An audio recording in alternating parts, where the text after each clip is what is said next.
Hast thou entered into the treasures of the snow, or hast thou seen the treasures of the hail, which I have reserved against the time of trouble, against the day of battle and war? Yeah, exactly.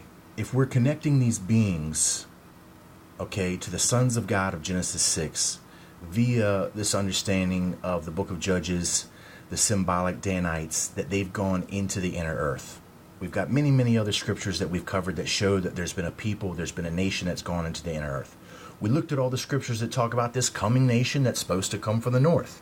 Well, here in chapter 38 of Job, we've shown that this north is the interior of the North Pole, of which is covered by ice, which is all the details right here, which is describing this as a snowy, icy, frosty, haily place, and that this snow and this hail is concealing these treasures.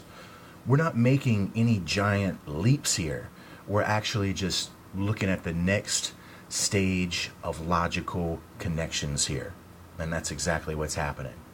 So if we get to this next line where it says in 23, which I have reserved against the time of trouble, against the day of battle and war, remember, we saw that those horses symbolically teamed with the locust are being prepared for that day of battle and war.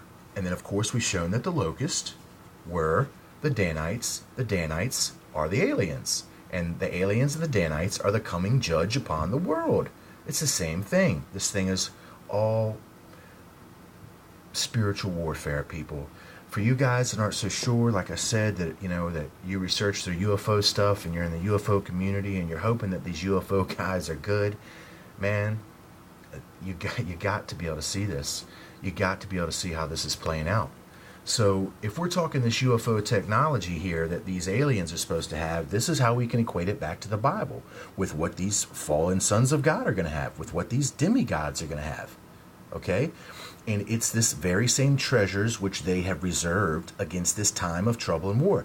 These guys are coming with these treasures that have been hidden from the world in this land of the ice and the snow. Like that Led Zeppelin song says, they come from the land of the ice and snow.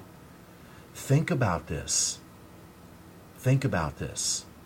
So these are the treasures. This is the biblical scripture that's going to support this technology that they're going to bring. This material wealth, treasure, material wealth that they're going to bring. These temptations that they're going to bring. These gifts that they're going to bring. All of this high civilization that they have denied from us. This clean energy, these silent crafts, all of this supposed spectacular eco-friendly technology that really our world has been completely cut off from. And of course, they've been, hooting it up and living it up within the interior, benefiting from the progresses of sciences, of the sciences that you and I have not benefit of, because they've taught all of the spiritual-minded people that science was malarkey.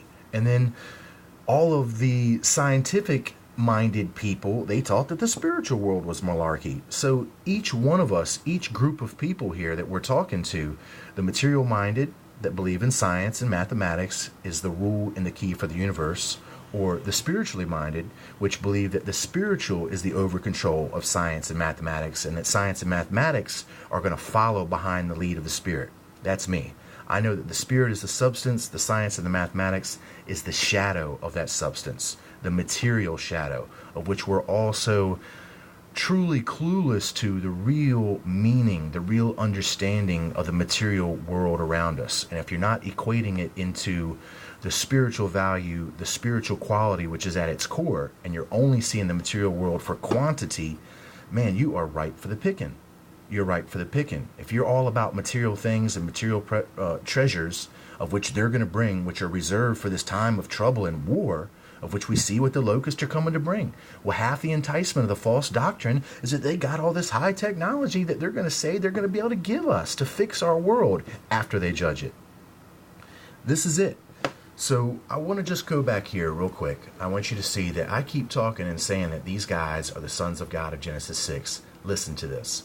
When the morning stars sang together, and all of the sons of God shouted for joy.